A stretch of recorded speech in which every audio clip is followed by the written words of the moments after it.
How do you capture a high-value target when the whole world is watching? You create a masterclass in deception.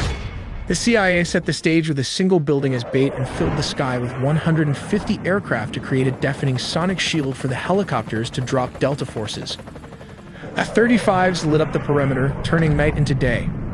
By the time the dust settled, the helicopters had already touched down and Maduro was gone. We'll also look at how the US uses the F-35 jets and its Navy to launch a large-scale attack, all in the video ahead. In the dead of night that is 2 in the morning, the lights went out in Caracas. By 5 a.m., the president of Venezuela was gone. But how US played a deception games. While the whole world were focused on the aircraft carriers in the Caribbean, a shadow war was being fought on the ground. This wasn't an invasion, it was a surgical extraction. We finally have the declassified timeline of how US forces breached the heart of Caracas and extracted Nicolás Maduro. Let's start with step 1. The setup. This didn't happen overnight. For months, the US had been tightening a naval quarantine around Venezuela. The US Gerald R. Ford Carrier Strike Group and the US Iwo Jima Amphibious Ready Group were parked off the coast. The pretext was clear. The US designated the Venezuelan government a narco-terrorist state, specifically targeting the drugs lords, but while the Navy squeezed the coast, intelligence assets were tracking one man. They waited for a specific window, a moment where Maduro was stationary and vulnerable. Step 2. The strike. It began at exactly 2 in the morning Venezuelan Standard Time. High above, several F-35 stealth fighters punch a hole through the enemy lines, destabilizing their anti-air defenses. Like these Russian S-300 missiles located all over the strategic high-value target. With the skies cleared, the path opens for Delta Force helicopters to fly straight towards the mission. Here comes the deception as the helicopters flew. The jets started firing with more strikes as it hit Fort Tuna, the main military base and command center, and La Carlota Air Base, destabilizing Venezuelan air support. Reports from the ground describe widespread explosions and a sudden communications blackout. The chaos wasn't the goal, it was the cover. But how did the raid happen? We have to look at step 3. Under the cover of darkness and chaos, the Tier 1 operators went to work. But what is the exact unit tasked with the mission? It is the Delta Force, one of the most elite secretive special forces units in the US military. Witnesses in Caracas reported low-flying aircraft skimming the rooftops, flying well below radar coverage. The team breached a secure compound believed to be a safe house within the massive Fort Tuna complex. Resistance from the Venezuelan Presidential Guard was swift but ultimately futile, as the helicopters lay cover fire. The operators moved with surgical speed, landing on multiple points. But how exactly the capture and extraction happened? For this, let's look at step 4. Specialized helicopters hovered over the objective to insert the assault team. While dozens of attack helicopters laid down suppression fire, the Delta Special Forces descended and started the search for the high-value targets. How did they find him? Simple. The CIA had planted spy inside Nicolás Maduro close circle. While back in the US, Delta Force built an exact replica of his safe house, rehearsing the raid until they could do it blindfolded. While operators breached the room so fast, his security could not even react to the situation as the sound of flash grenades disoriented the security guard. Using blowtorch, they caught him before he could even lock all the doors. Maduro's shock and awe froze him as Delta Force breached the compound. Nicolás Maduro and his wife, Celia Flores, were physically secured. This wasn't a negotiation. They were detained and immediately moved to the extraction point. These aircraft are capable of performing urban extractions from buildings and refueling in midair. Within minutes, they were airborne, leaving Venezuelan airspace and heading to a secure floating staging base in the Caribbean. This Operation Southern Spear has changed the geopolitical map of South America overnight. But wait, before after the extractions, there were reports of F-35 jets also leading the tip of the spear for the attack.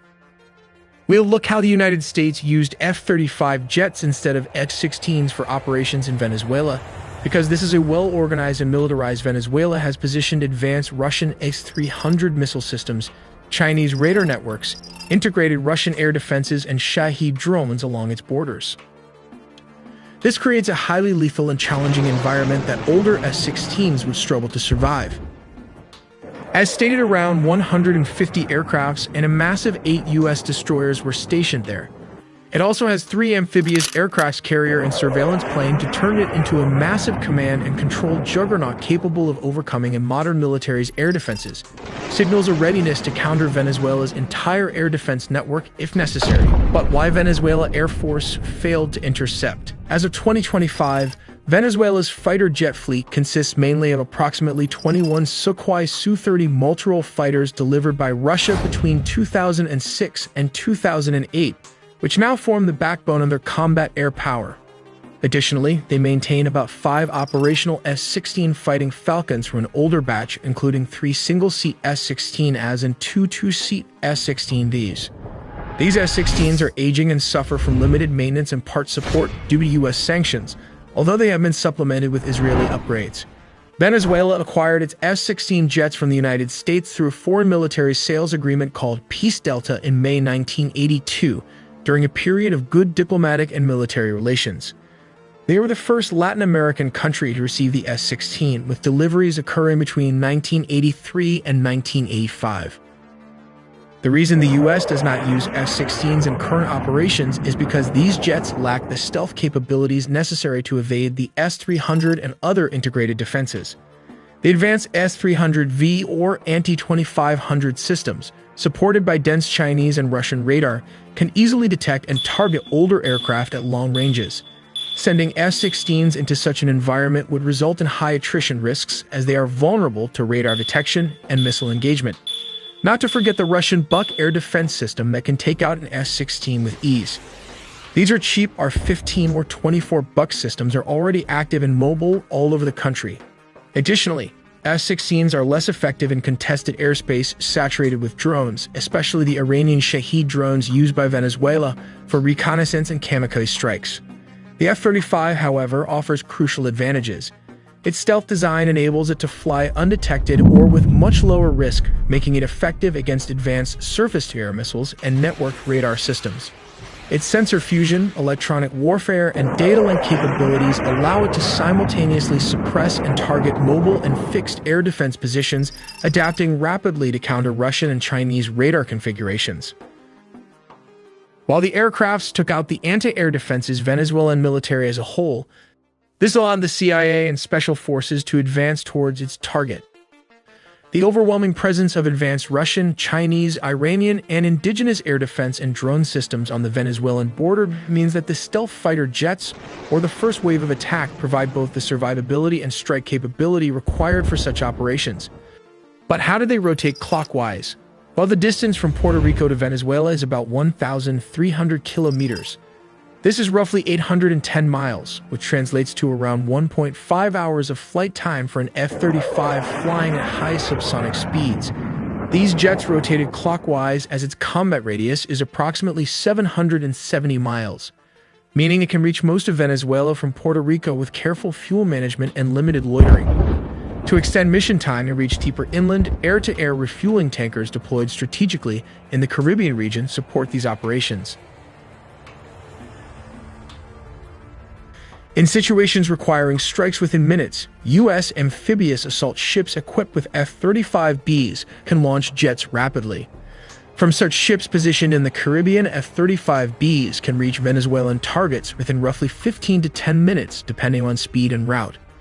Targets typically include narco-traffickers' networks, air defense installations, command centers, and drone facilities, enabling flexible sea-based strike options against both Venezuelan military and criminal infrastructure. In essence, the F-35 deployment by the U.S. near Venezuela redefines military capabilities in the region. It combines stealth, advanced sensors, electronic warfare, and networked operations to overcome sophisticated air defenses and maintain persistent air superiority and rapid strikeability against a broad spectrum of targets in Venezuela. This reflects a strategy that goes beyond counter-narcotics to deter and, if necessary, decisively counter the Venezuelan military threat. We also made a deep dive into the sea, air, and land components of the nuclear triad, so subscribe for more videos to not miss a beat.